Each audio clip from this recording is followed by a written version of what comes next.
কি হয়েছে? পিছে আওয়াজ কিসে? এই দরজাটা বোধহয় খুলতে হবে। ভেতরে শাড়ি। শাড়ি দরজাটা কি লক হয়ে গেছে? না, লক হয়নি। দরজাটা খুলুন, তারপর বলছি। হ্যাঁ, কিন্তু চাবি কোথায় দরজার? চাবি শোনো কি করেছে বুঝতে পারছি না আমি। সে কি মামাজি, এই দরজা খুলতে হবে। হ্যাঁ, দরজাটা ভেঙে দিচ্ছে, কোনো চিন্তা নেই। চলো সাবধানে। হ্যাঁ।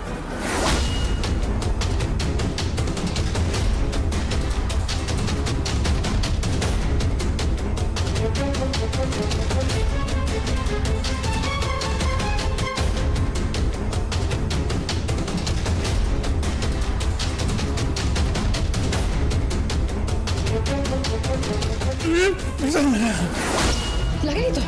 শাড়ি, কি ব্যাপারটা? কি শাড়ি, তুমি এখনো এখানে কেন?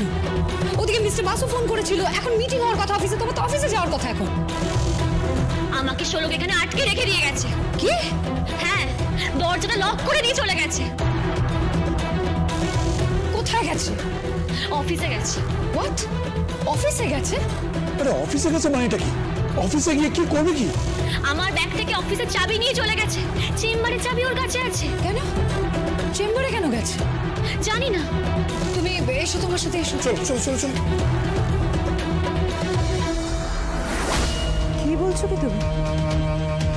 অফিসের চাবি নিয়েছে?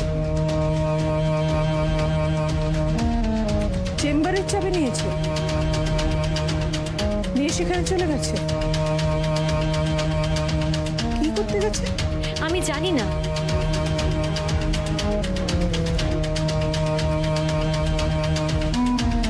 Hello, security in charge.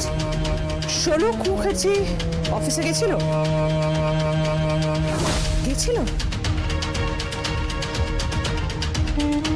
ও চেম্বারে ঢুকেছিল?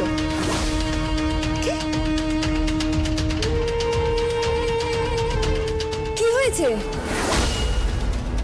শোলক এখান থেকে চাবি নিয়ে, ওই অফিসের চাবি নিয়ে, চেম্বারের চাবি নিয়ে, চেম্বার খুলে সেখানে ঢুকেছিল। এত বড় স্পর্ধা আমি তো ভাবতেই পারছি না। এতে স্পর্ধার কি আছে? সে তো বাড়ি বউ। সে যদি অফিসের চেম্বার খোলে তাহলে কোন মহাভারত অশুদ্ধ হয়ে যাবে? সার্থক, তুমি না তোমার বউয়ের হয়ে সালিশি করো না, এটা আমি পছন্দ করি না। তোমার বউ শোলক, সে এখন এই বাড়ির একটা প্রবলেম, আর সেই প্রবলেমটাকে যত তাড়াতাড়ি সম্ভব বাড়ি থেকে সরানো দরকার। সে না হয় বুঝলাম, কিন্তু গেল কেন? কি করতে গেল? আমি তো কিছুই বুঝতে পারছি না। শাড়ি, তোমায় কিছু বলে গেছে? না, আমাকে কিছু বলেনি। তাহলে গেল কেন? দাঁড়াও, আমি একবার অফিসে যাই।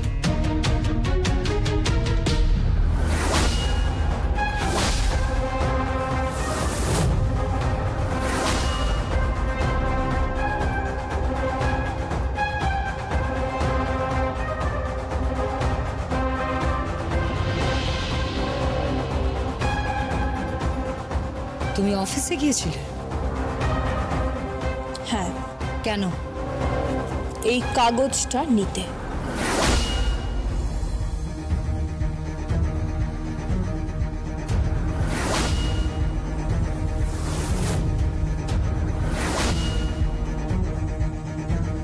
কিসের কাগজ এটা?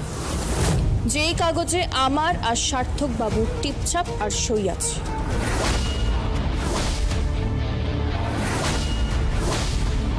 যা দিয়ে আপনারা আদালতে গিয়ে একটা জঘন্য খেলা খেলতে চাইছেন, একটা নোংরা খেলা খেলতে চাইছেন, সেই কাগজ। তা তুমি তো পড়াশোনা জানো না, তাহলে তুমি কি করে বুঝলে যে কোন কাগজ?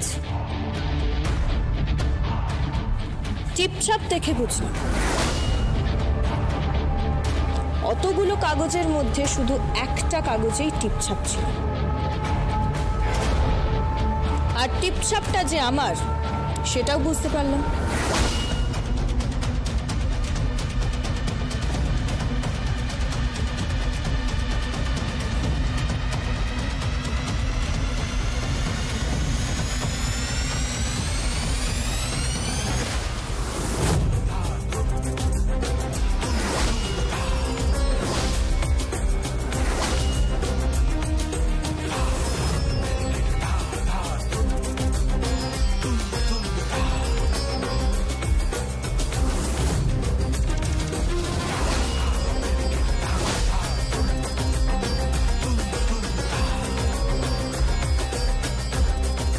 যে কাগজগুলোর ওপর ভিত্তি করে আপনি আদালতে যাচ্ছিলেন সেই কাগজ ছিঁড়ে আমি উড়িয়ে দিলাম।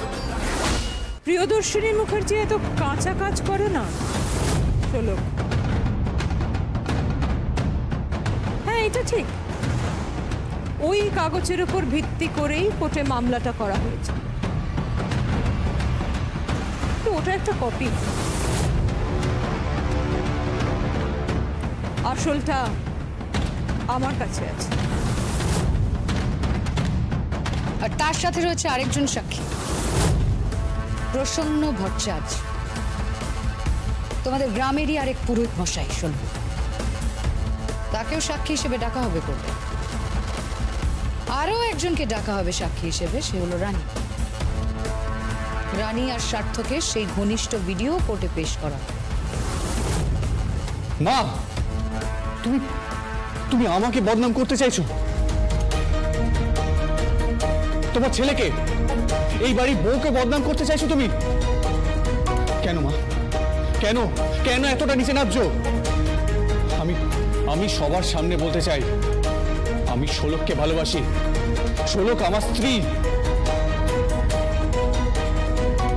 ওকে পূর্ণ মর্যাদা দিয়ে আমি। চুপ করো তুমি, বড় বড় কথা বলা বন্ধ করো সার্থক। এসব ভালোবাসার ভূত টুত না, মাথা থেকে নেমে যাবে যদি দুবেলা দুমুঠো খাবার না পেটে জুটে। ব্যাংক অ্যাকাউন্টে যখন টাকা থাকবে না, দামি গাড়ি থাকবে না, মাথার ওপর বড় বাড়ি থাকবে না, তখন এই মাথা থেকে এই ভালোবাসার ভূত উড়ে যাবে। কথাটা মাথায় রেখো তুমি।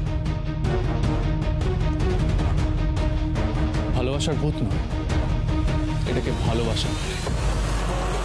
আমি না তোমার মতো নই দিদি, যে বাড়িতে একটা লোক রেখে দিয়েছি স্বামীর পরিচয় দিয়ে।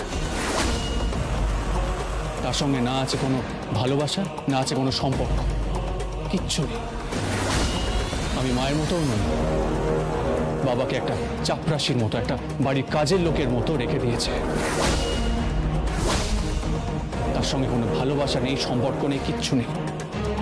তোমরা ভালোবাসা কি বুঝবে? হ্যাঁ, তোমরা শুধু টাকাকে ভালোবাসো, আর কিচ্ছু না। সার্থক,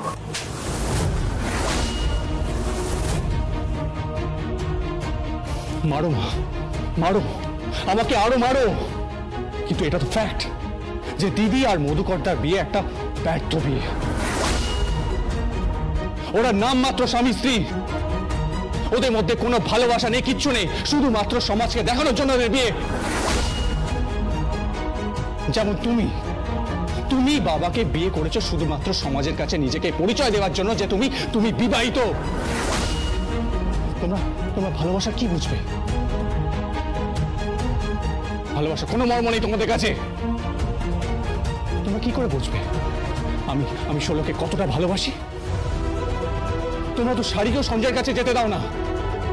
সঞ্জয়কে একটা পাপেট বানিয়ে রেখেছো, একটা পুতুল বানিয়ে রেখেছো, যেমন মধুকর্তা আর বাবাকে একটা পুতুল বানিয়ে রেখেছো এই বাড়িতে। তো স্পর্ধা বেড়েছে তোমার, খুব কথা শিখেছো তুমি।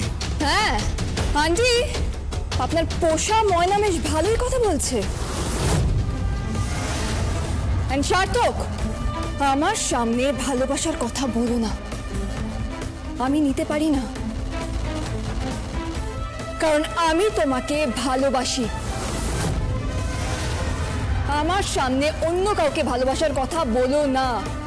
ও অন্য মেয়ে নয়, ও আমার স্ত্রী।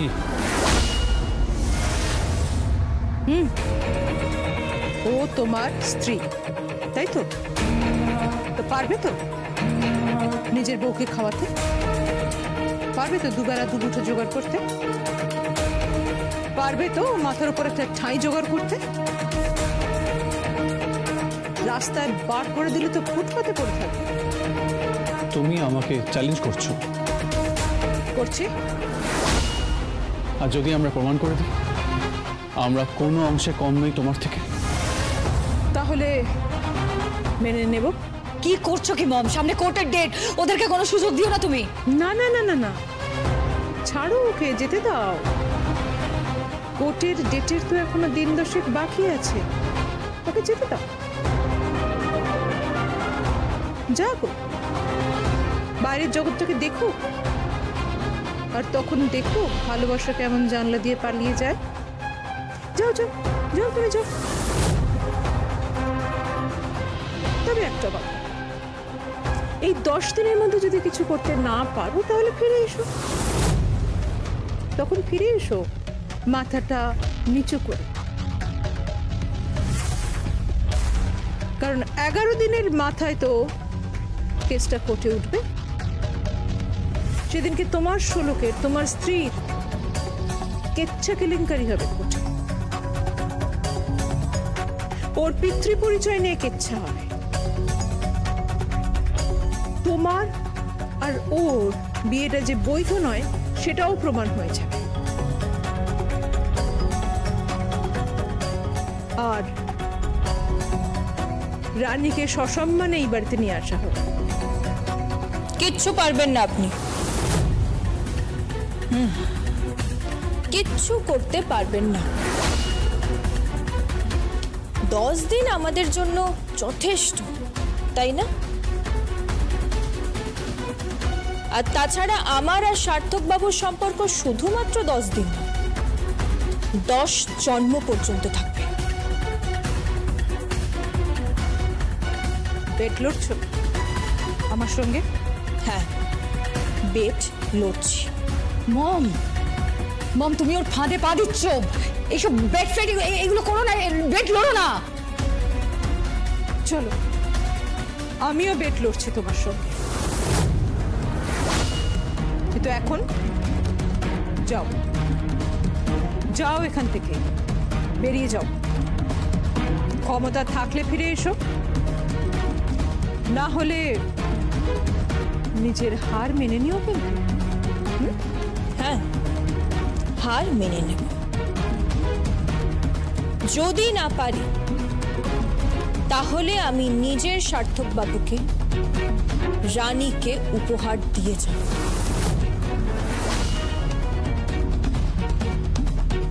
বাজি রাখলাম। কথা দিচ্ছ? হ্যাঁ, কথা দিচ্ছি। চলো শোলক এখান থেকে, এরা কেউ ভালোবাসার মর্ম বুঝবে না, এরা সবাই জামাই পোষে, খাঁচার মধ্যে তোতা পাখির মতো। চলো শোলক।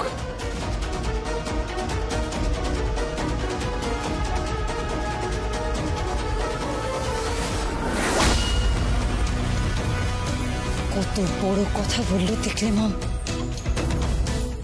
আমার সঙ্গে মধুকরের সম্পর্ক নিয়ে কথা বলে গেল। ভুল তো কিছু বলেনি, মধুকরদা তো পোষাই, ঠিক আমার ড্যাডের মতো। সঞ্জয়, চিৎকার করে লাভ নেই, তাতে সত্যিটা মিথ্যে হয়ে যাবে না।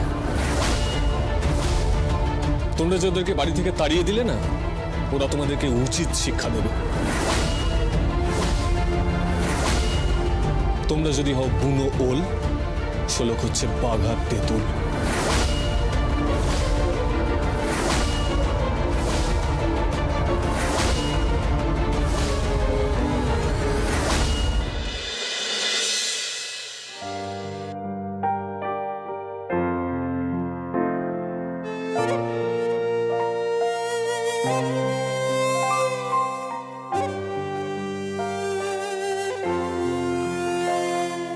দু চোখে ওই আলতো হাসি, চিলতে রোদের আদরে,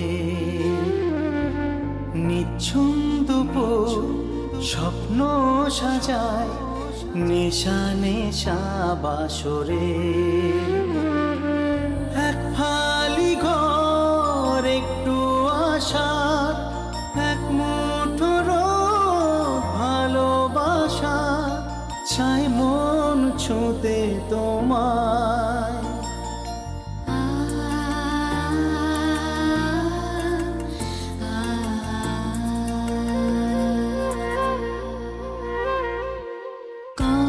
কতবার ভেবেছিল আপনা ভুলিয়া, তোমার চরণে দিয়ে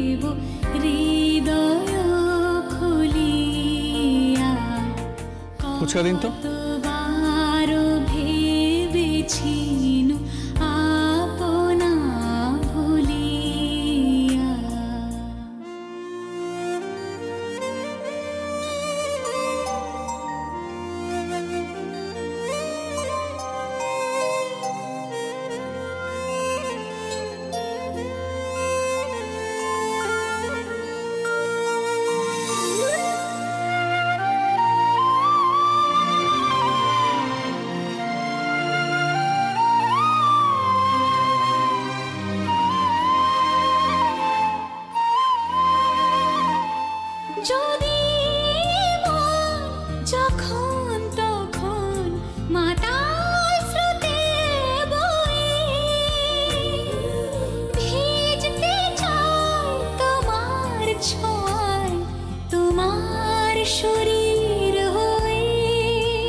ভেবেছিনু আপনা ভুলিয়া তোমার চরণে দিব হৃদয় খুলিয়া। কতবার ভেবেছিনু আপনা ভুলিয়া।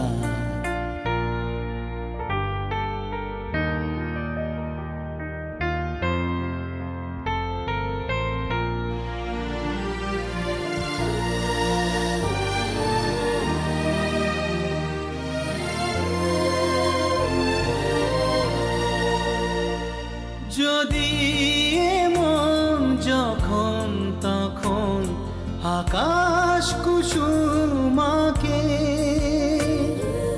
রাঙিয়ে নেয় তোমার রঙে তোমার ঠোঁটের ফাঁকে।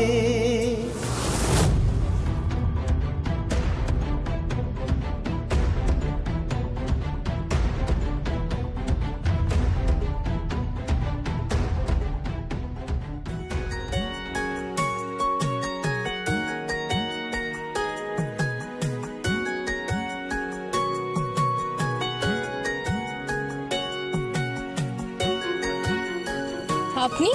हाँ, मार्केट में खबर আছে যে सोलक मुखर्जी के घर से निकाल दिया गया, लेकिन সবাই জানে না যে सोलक मुखर्जीর और একটা बाप भी আছে। चल मेरे साथ घर चल। কোথায় যাবেন? अरे हमार घरे, हमार फ्लैटे। चल तुम दोनों चलो। अरे तुम तो दामाद हो और ये मेरा बेटी है। जुझना तो पड़ेगा ना जमाना से। अरे लड़ाई तो बंद कर ले चलबे ना, लड़ाई करते हबे, ताई ना? जवाब दीते हबे पार इंडस्ट्री के अनेक अपराधेर जवाब दीते हबे। ওদের এই সাকসেসের পিছনে অনেক লেবারের কান্না আছে, অনেক কোম্পানির চোখের জল আছে, অনেকের রক্ত আছে। সেগুলো সব সামনে আনতে হবে। আর প্রিয়দর্শিনী মুখার্জির যে উঁচা মাথা আছে না, ওটাকে নিচু করতে হবে, নিচু। আর তোমাদের কোম্পানিকে সবার আগে নিয়ে যেতে হবে। তার জন্য এই রাহুল দত্তা আছে তোমার পাশে। চলো ওঠো গাড়িতে, চলো। কিন্তু কিন্তু সেটা কি ঠিক হবে? এটা আমার লড়াই, আমি আমার মতন। আরে তুমি তো তোমার মতোই লড়বে, কিন্তু কিন্তু যুদ্ধে জেতার জন্য অর্জুনের একটা শ্রীকৃষ্ণের দরকার ছিল। তুমি অর্জুনের মতো লড়াই করবে আর আমি কিষানজির মতো তোমার পাশে থাকবো, তবেই তো যুদ্ধ জিতবেন, তাই না? চলো উঠে এসো গাড়িতে, সময় নষ্ট করো না। 24 ঘন্টা তোমার পিছনে লোক নজর রাখছে, যখন তখন যে কোনো বিপদ আসতে পারে। তুমি জানো না ওরা নিজের পজিশন ঠিক রাখার জন্য খুন भी করে দিতে পারে।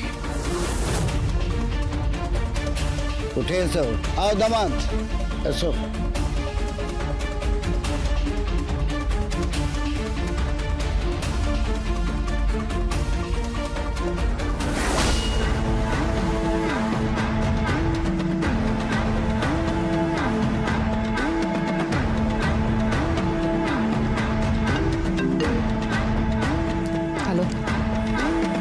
হ্যাঁ, ফলো করছিলাম। রাহুল দত্তা শোলককে তুলে নিয়ে গেল, আর সঙ্গে সার্থকও গেল। নজর রাখো ভালো করে, কোথায় নিয়ে গেছে, কোন ফ্ল্যাটে নিয়ে গেছে, ভালো করে নজর রাখো। তার পরের স্টেপ কি হবে আমি জানিয়ে দেবো। ওই মেয়ের মাথা কিছুতে উঁচু হতে দেওয়া যাবে না আমার কাছে। যে বা যারা শোলকের পাশে দাঁড়াবে তাদেরকে সরিয়ে দেবো আমি। ওই শাড়ির দালালদের মধ্যে রাহুল দত্তার নামটাকেও সরিয়ে দেবো আমি।